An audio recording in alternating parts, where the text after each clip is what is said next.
لقمان علیہ السلام کی نصیحتیں اتنی پسند آئیں کہ اللہ رب العزت نے اپنی کتاب میں نہ صرف ان واقعات کو نقل کر دیا بلکہ ایک مکمل صورت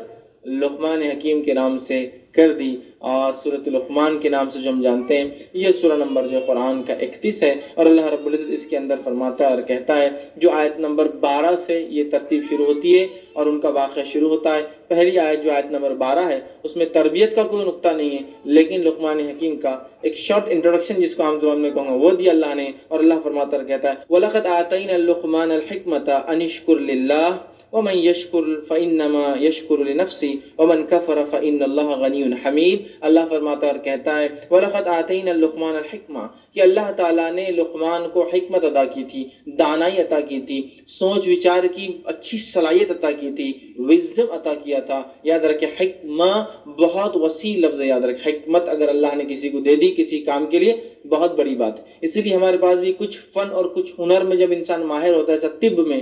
طبیب ڈاکٹر ہوتا ہے تو اس کو بھی حکیم بولتے ہیں، عام زبان میں اردو زبان بولتے ہیں حکیم، حکمت کرتا ہے، بڑا ہوشیار آدمی ہے، بیماری کو کس طرح سے ختم کیا جائے اس کا علاج کرتا ہے نا۔ تو اللہ فرماتا ہے کہ اللہ تعالیٰ نے عطا کی تھی لقمان کو حکمت،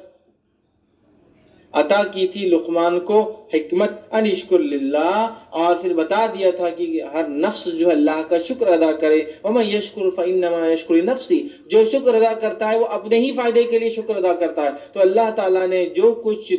نعمتیں مجھے اور آپ کو دی ہے اس کا شکر ادا کرے۔ لقمان حکیم کے تعلق سے ایک بات جو مشہور اور معروف ہے، ایک تو اسلیو تھے،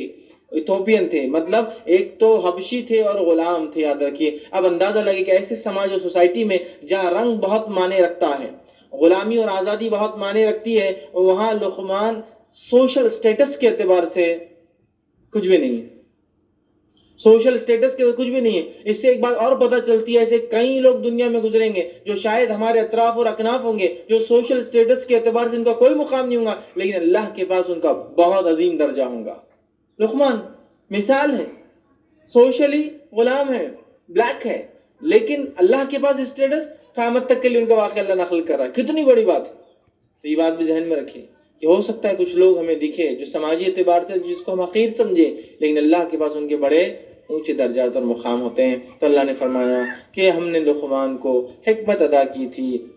اور یہ حکم دیا تھا انشکر للہ، اللہ کا شکر ادا کر، جو ایسا کرتا ہے اللہ کا شکر ادا کرتا ہے، وہ اپنے ہی نفس کے لیے شکر ادا کرتا ہے، لنفسی ومن کفر، اور جو ناشکری کرے فإن اللہ غنی حمید، تو اللہ تعالیٰ بے نیاز ہے اور بہت تعریف کیا گیا ہے، کوئی ضرورت نہیں ہمارے اس کی، لیکن جو کرتا ہے اپنے فائدے کے لیے کرتا ہے، اپنی نعمتوں کو باقی رکھنے کے لیے کرتا ہے۔ تو اگر آپ کو اور مجھے بھی اللہ نے کوئی فن اور صلاحیت دی ہے، جیسا لقمان کو حکمت دی تھی، تو کہا اے لقمان تجھے حکمت دی ہے تو اللہ کا شکر ادا کر، اگر کریں گا تو تیرے نفس کے لیے فائدہ، یہ حکمت باقی رہیں گی۔ تو مجھے اور آپ کو بھی اللہ نے کوئی صلاحیت دی ہے تو اللہ کا اگر ہم شکر ادا کریں گے، اور شکر سے مانا اس کی اطاعت اور فرمانبرداری، اس کے فرائض کا اہتمام، یہ شکر ہے، یاد رکھیں۔ تو ہم کریں گے تو نعمت ہمارے پاس بھی انشاءاللہ باقی رہیں گی۔ تو کہا اے لقمان